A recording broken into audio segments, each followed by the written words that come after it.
ونعوذ بالله من شرور أنفسنا ومن سيئات أعمالنا من يهده الله فلا مضل له ومن يضلله فلا هادي له ونشهد أن لا إله إلا الله محمدا عبده ورسوله أما بعد فأعوذ بالله من الشيطان الرجيم بسم الله الرحمن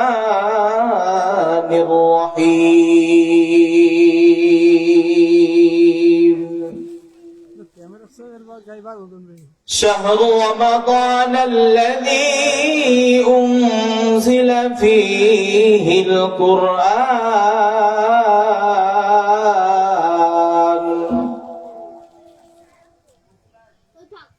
وقال سبحانه وتعالى والتين والزيتون وطور سينين وهذا البلد الأمين لقد خلقنا الإنسان في أحسن تقويم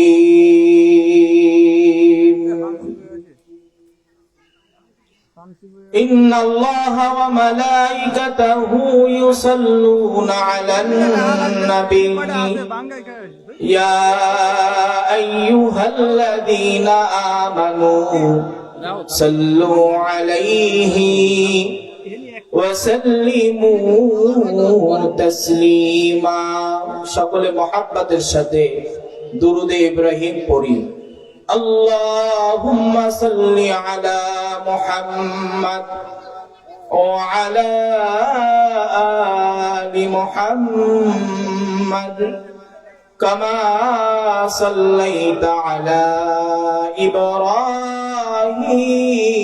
إبراهيم وعلى آل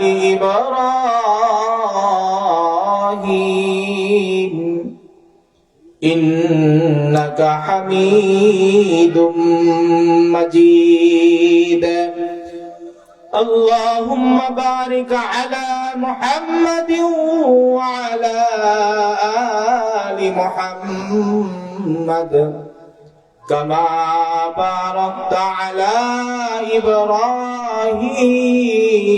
إبراهيم وعلى آل إبراهيم إنك حميد مجيد कौनैन का मुख्तार खुदा तुमको बनाया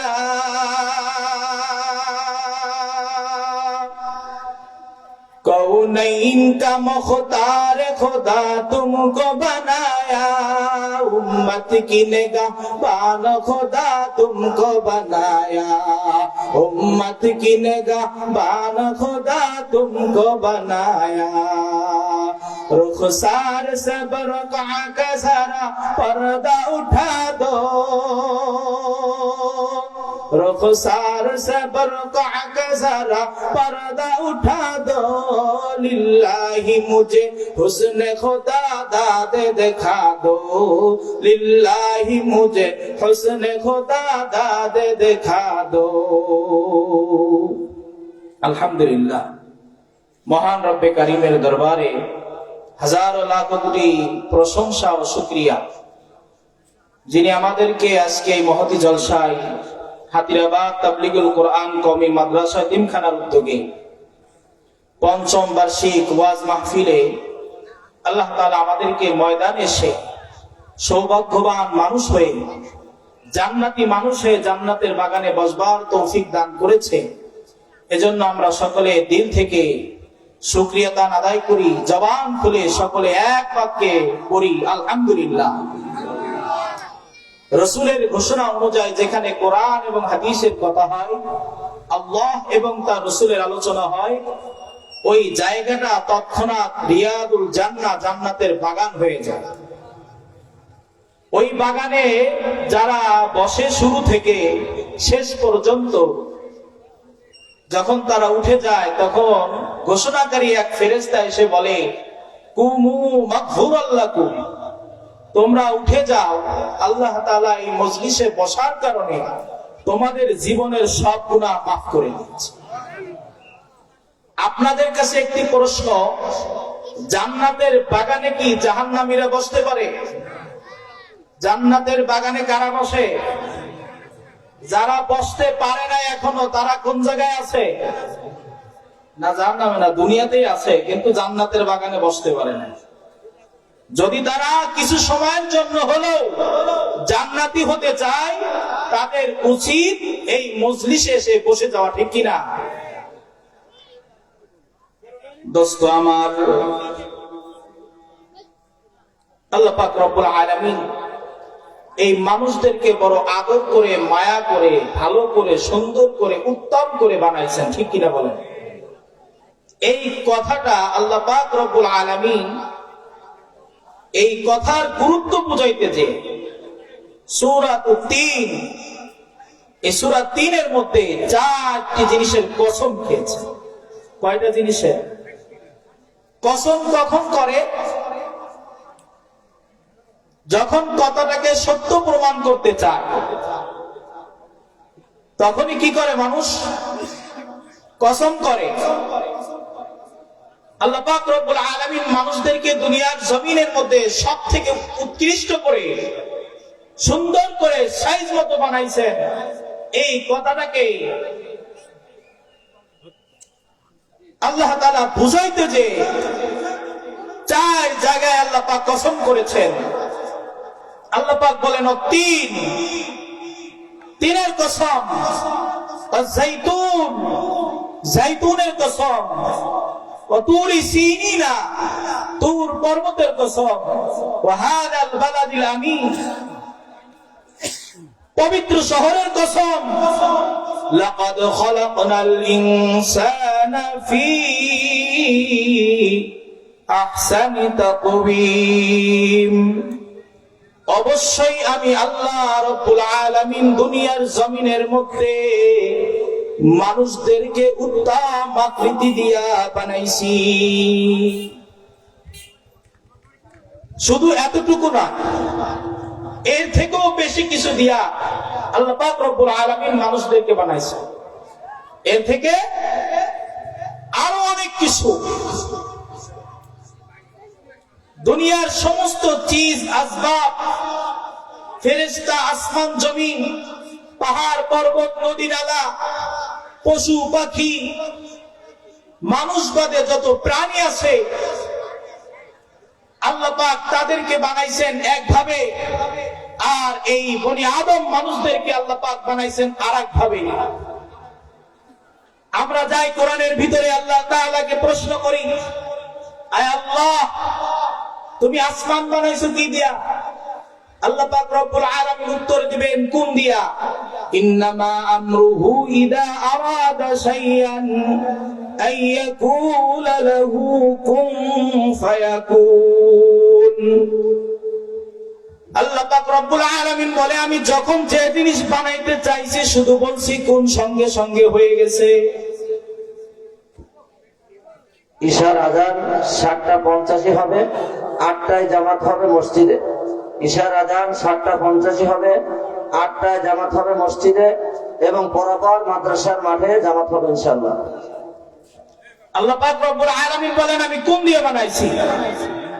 যদি আমরা আল্লাহ তাআলাকে বলি, মালিক তুমি জমিন বানাইছো কি দিয়া? আল্লাহ পাক রব্বুল আলামিন বলবেন, আমি কোন দিয়ে? আমার হুকুম দিয়ে বানাইছি। আল্লাহ পাক রব্বুল আলামিনের কাছে যদি বলি, মালিক তুমি ফেরেশতা বানাইছো কি দিয়া? আল্লাহ পাক রব্বুল আলামিন বলবেন যে আমি ফেরেশতা বানাইছি কোন দিয়া, অর্থাৎ আমার আদেশ দিয়ে বানাইছি, হুকুম দিয়ে বানাইছি। আপনাদের কাছে প্রশ্ন, নিজের হাতে যে জিনিসটা বানানো হয় আর অন্যকে দিয়ে বানানো হয়, এই দুই জিনিসের প্রতি কি মহাব্বত সমান হয়? এই দুই জিনিসের প্রতি কি মহাব্বত সমান হয় বলেন? নিজের হাতে যে জিনিসটা বানানো হয় ওই জিনিসটার প্রতি মহাব্বত বেশি হয়, আর যে জিনিস কারো থেকে বানায় নেওয়া হয় ওই জিনিসের প্রতি নিজের জিনিস বানানোর মতো মহাব্বত থাকে না। আল্লাহ পাক রব্বুল আলামিন বলে, আমি বনি আদম মানুষদেরকে বানাইছি খলাকতু বিয়াদাইয়া, আমি আল্লাহ রব্বুল আলামিনের কুদরতি দুইখানা হাত দিয়া। ওয়ালাকাদ কাররামনা বনি আদম, শুধু দুই হাত দিয়ে বানাই নাই, আমি আল্লাহ রব্বুল আলামিন দুনিয়ার মধ্যে সম্মানিত শ্রেষ্ঠ করে বানাইছি। এই মানুষদেরকে বানাইছে আল্লাহ পাক রব্বুল আলামিন। এই মানুষদের কাছে আল্লাহ পাক রব্বুল আলামিন এখানে কিতাব পাঠাইছেন,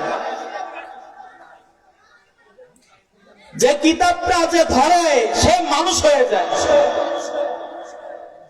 খাঁটি স্বর্ণের মানুষে পরিণত হয়ে যায়।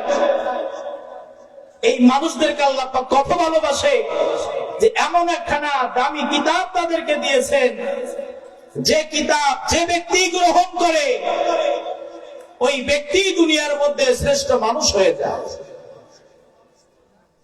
আর ওই কোরআনের পাওয়ার এরকম, দুনিয়ার কোন ভোমা এরকম পাওয়ার নাই যে পাওয়ার আল্লাহ পাক রব্বুল আলামিন এই কোরআনের মধ্যে রাখছে। কেমন পাওয়ার? ভারতবর্ষের এক আমাদের আকাবির মুরব্বী আহমদ আলী লাহোরী রহমাতুল্লাহ আলাইহি, উনি অনেক বড় আলেম ছিলেন। খ্রিস্টান এক পাদ্রী একদিন ওনাকে বলতেছে, আরে আহমদ, তোমাদের আল্লাহ গরিব, তোমরাও গরিব, তোমরা একটা মাদ্রাসা বানাইতে গেলে জনগণের সাহায্য ছাড়া পারো না, সারা দেশে খয়রাত করে মাদ্রাসা বানাও। একটা মসজিদ নির্মাণ করতে গেলে কালেকশন করা লাগে। আর আমাদের এই খ্রিস্ট ধর্মের মধ্যে আমরা যারা আছি, আমরা বড় বড় গির্জা নিজেরাই এক একটা তৈরি করি। আহমদ আলী লাহোরী বলে, তাই নাকি? আমার মালিক গরিব, আমার মালিকের পাওয়ার নাই। হায় হায় হায়। আহমদ আলী লাহোরী রহমাতুল্লাহ আলাইহি বলেন, চলো তো তোমাদের গির্জা দেখি। দোস্ত আহবাব, আহমদ আলী লাহোরী রহমাতুল্লাহ আলাইহি গির্জার সামনে দাঁড়াইছেন, ওই পাদ্রী পাশে দাঁড়ানো। বলে, এই গির্জা তোমরা নিজেরাই বানাইছো তাই না? একা একটা গির্জা বানাইতে পারো? আমার আল্লাহ তো দুর্বল। তাহলে দেখো, আহমদ আলী লাহোরী রাহমাতুল্লাহ আলাইহি আসমানের দিকে শাহাদাত আঙ্গুল জাগাইয়া ওই গির্জার দিকে ইশারা করে শুধুমাত্র কোরআনের কয়েকটা শব্দ তেলাওয়াত করছে। লাউ আনজালনা হাযাল কুরআন, এতটুক শব্দ তেলাওয়াত করে আঙ্গুল নিচের দিকে নামাইছে। দোস্ত, ওই বিশাল গির্জা জমিনে ধসে পড়ে গেছে। कौनैन का मुख्तार खुदा तुमको बनाया, कौनैन का मुख्तार खुदा तुमको बनाया, उम्मत की निगाहबान खुदा तुमको बनाया। है दोस्तों, এই কোরআনের শব্দের পাওয়ারে এই কোরআন হাজার গুনাহ নিয়ে অপরাধ নিয়ে যদি বান্দা কোরআন তেলাওয়াত করে, হাদিসের মধ্যে আসছে তেলাওয়াত করে, আর তার আমলনামা থেকে গুনাহ মাইনাস হইতো। যার সাথে কোরআনের সাথে সম্পর্ক, কোরআন ওয়ালাদের সাথে সম্পর্ক, তার তো অন্য কিছু ভালোই লাগবে না, ঠিক কিনা বলেন? অন্য আর কোনো কিছু ভালোই লাগবে না। আবে জমজম খুরদা বুদাম আবে সোরা কাই খুনম বাদশাহ করদা বুদাম পাঁচবানি কাই কুনাম। যে ব্যক্তি মিষ্টি পানি খায় প্রত্যেক দিন, মিষ্টি পানি খাওয়ার অভ্যাসটা, এই লোক যদি নলিয়াম, সুতার খালি, কয়রা, সাতক্ষীরায় বেড়াইতে যায়, ওই দেশের পানি কি লবণ পানি, তার কাছে ভালো লাগবে বলেন? একজন ব্যক্তি সারা জীবন প্রধানমন্ত্রী, শেষ বয়সে তারে এই যে চৌকিদার বানাই দিল গ্রামের লোকজন, চৌকিদারি ভালো লাগবে? যে প্রধানমন্ত্রী তার কাছে চৌকিদারি ভালো লাগবে না, যে মিষ্টি পানি খায় তার কাছে লবণ পানি ভালো লাগবে না। ঠিক কবি বলে যে আল্লাহ পাকের কোরআন সর্বদা তেলাওয়াত করে, তার কাছে অন্য কোন বই পুস্তক ভালো লাগবে না। এটাই হলো কোরআন। এই কোরআনের সাথে যাদের সম্পর্ক, তাদেরকে কবরে রাখার পরে তাদের অবস্থা কি হয়? আল্লাহর হাবিব বলে, ইদা উদিয়াল মাইয়িতু ফিল কবরি রাআল কুরআন ইনদা রাসিহি। একজন কোরআন পড়নেওয়ালা, কোরআন প্রেমিকরে যখন কবরের মধ্যে রাখা হবে, তার মাথার কাছে কোরআন এসে হাজির হয়ে যাবে। আল্লাহ পাকের ফেরেশতারা, আমরা সবাই জানি, তার কাছে প্রশ্ন করার জন্য আসবে। আল্লাহ পাকের ফেরেশতারা যখন ওই বান্দার কাছে প্রশ্ন করার জন্য আসবে, তার মাথার কাছে কোরআন এসে হাজির হয়ে যাবে। ওই কোরআন বলবে, আমার বন্ধুকে ঘুমাইতে দাও, আমার সাহেবকে ঘুমাইতে দাও, তোমাদের যত প্রশ্ন আছে আমি কোরআনের কাছে করো, আমি কোরআন তার উত্তর দিয়ে দেব। এটা হলো কোরআন। এই কোরআন প্রেমিক হইতে আমরা রাজি আছি। এই কোরআনের প্রতিষ্ঠান হলো হাদিরাবাদ তাবলীগুল কোরআন মাদ্রাসা, ঠিক কিনা বলেন? এখানে কোরআন শিখানো হয়। অনেক মাদ্রাসা দীর্ঘ বছর ধরে চলতেছে, উন্নতি নাই। হাফেজ সিরাজ সাহেবের ইখলাসে আল্লাহ তাআলা কত সুন্দর সাজায় দিয়েছে, আলহামদুলিল্লাহ বলেন। হুজুরের সাথে আমার 10 বছরের সম্পর্ক। হুজুর আমার উস্তাদ। 5 বছরের মধ্যে মাদ্রাসা আলহামদুলিল্লাহ এত সুন্দর অনেক জায়গা হয় না। এটা তার ইখলাসের কারণে, আল্লাহর ভয়ের কারণে এত সুন্দর প্রতিষ্ঠান সাজাইতে পারছে। এই কোরআনের প্রতিষ্ঠানের সাথে আমরা সম্পর্ক রাখবো ইনশাআল্লাহ। ইস্তেকামতের সাথে থাকবে সম্পর্ক নিয়ে। এই প্রতিষ্ঠানে যত রকম সহযোগিতা করা দরকার আমরা করব। শুধু টাকা দিয়েই প্রতিষ্ঠানে সহযোগিতা না, সময় দিয়ে, কথা দিয়ে, বুদ্ধি দিয়েও এই প্রতিষ্ঠানে সহযোগিতা করা যায়। এই প্রতিষ্ঠানে সহযোগিতা করব। ছাত্রদেরকে আমরা আলহামদুলিল্লাহ স্নেহ করব, ওস্তাদদেরকে সম্মান করব, আর হাফেজ সিরাজ সাহেবকে কলিজা দিয়ে ভালোবাসবো। যখন যার কাছে যা বলবে ইনশাআল্লাহ সমর্থন আমরা চেষ্টা করবো। তো আমার উস্তাদরা বসা পিছনে, আমার দুইজনই উস্তাদ মাওলানা আলী আহমদ সাহেব, মাওলানা জালিলুস সাহেব, ওনারা আসছে, ওনাদের সামনে আমার বয়ান গুলায় গেছে। বয়ান করার মতো আর কোনো অবস্থা নাই। ওয়া আখিরু দাওয়ানা আনিল হামদুলিল্লাহি রাব্বিল আলামিন। আসসালামু আলাইকুম ওয়া রাহমাতুল্লাহ। আলহামদুলিল্লাহ, অত্যন্ত মূল্যবান গুরুত্বপূর্ণ আলোচনা করেছেন ঐতিহ্যবাহী প্রতিষ্ঠান চাকলি দারুল উলুম ইসলামিয়া মাদ্রাসার স্বনামধন্য মুহতামিম জনাব হযরত মাওলানা মুফতি আবু হানিফ সাহেব। আমি হায়দ্রাবাদ তাবলীগুল কোরআন কওমি মাদ্রাসা এতিমখানার উদ্যোগে আয়োজিত